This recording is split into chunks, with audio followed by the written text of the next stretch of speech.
So hello लोगोफोर बरायबाय बड' जब info YouTube चेनेलाव आसा खालामो नोंथांमोना बयबो मोजां दङ दा बिग आपडेट जाय नोंथांमोना BTC आव नोंथांमोना एप्लाइ खालामदोंमोन ग्रेड 3 आव सो फाइनाली BTC नि ग्रेड 3 नि पोस्टनि एडमिट कार्ड होबाय नोंथांमोना डाउनलड खालामनो हासिगोन टोटल पोस्टआ दंमोन ग्रेड 3 आरो ग्रेड 4 लानानै गासै 42 देन बेनि गेजेरावहाय ग्रेड 3 दंमोन गासै 32 आरो बे 32 पोस्टनि एडमिट कार्ड नोंथांमोना दायो डाउनलड खालामनो हासिगोन जेराव ग्रेड 3 पोस्ट दं बेनो जाबाय नोंथांमोननि JAA बेनिफ्राय स्टेनोग्राफि सो फार्स्टनि पोस्टआव नोंथांमोना क्लिक खालामदो आरो बेयाव क्लिक खालामनाय लोगो लोगो पोस्टनि नेम दङ नोंथांमोना जि पोस्टआव एप्लाइ खालामदों बेयाव सेलेक्ट खालामबानो जाबाय बेनिफ्राय रोल नम्बर एबा नोंनि नाम दायो जों रोल नम्बर मोना बेयाव नामखौ एन्टार खालामनाय लोगो लोगो नोंथांमोना सार्च खालाम आरो सार्च खालामनाय लोगो लोगोनो नोंनि नामा गासिबो फैगोन एड्रेसा फैगोन नोंथांमोना बेयाव जास्ट नामखौ होदो बेनिफ्राय सार्चआव थुनाय लोगो लोगो एडमिटआ नोंथांमोना श' जागोन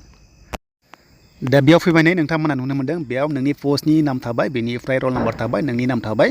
एन्ड बेनिफ्राय डाउनलड कल लेटार अपसन मोनदों बेयाव नोंथांमोना क्लिक खालामनांगोन आरो बेयाव क्लिक खालामनाय लोगो लोगो नोंथांमोना एडमिटखौहाय मोनगोन आरो एडमिटआव फट' थाया स' नोंथांमोना जेब्ला एग्जामाव थांगोन अब्लासो नोंथांमोना फट'खौ होनांगोन आरो बेयाव जोङो PDF फाइलखौ डाउनलड खालामनांसिगोन आरो बेयाव डाउनलड खालामनाय लोगो लोगो नोंनि डिटेल्सआ बेयाव फैजोबबाय एन्ड बेनिफ्राय एग्जाम डेटआ जाबाय 10 डिसेम्बराव स' नोंथांमोना माब्ला बेखौ मिथिया नाथाय 10 डिसेम्बराव बेयाव सेन्टार क'डआ 01 बेनिफ्राय जायगाया जाबाय बड'लेण्ड इउनिभारसिटियाव एग्जाम टाइमा जाबाय 10 AM निफ्राय 1 PM सिम नोंथांमोना गासैबो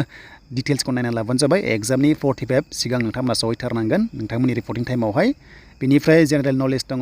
रिजनिं दङ मेथ्स दङ इंलिश दङ बेनिफ्राय नोंथांमोनाहाय बर' एबा एसामिस बेंगलि बेयाव मोनदों नोंथांमोनाहाय रोंनाय जानांगोन होनना बुंदों दा नोंथांमोननि एग्जामनि पेपारा बर'जोंबो थानो हागौ एन्ड बेनिफ्राय माखासे गाइडलाइन्स दङ नोंथांमोना बेखौ जाहाथे नायो मानोना नोंथांमोना बल्ड ब्लेक पेनजों नोंथांमोना लिरनांगोन एग्जामावहाय मार्कशिटआवहाय एन्ड बेनिफ्राय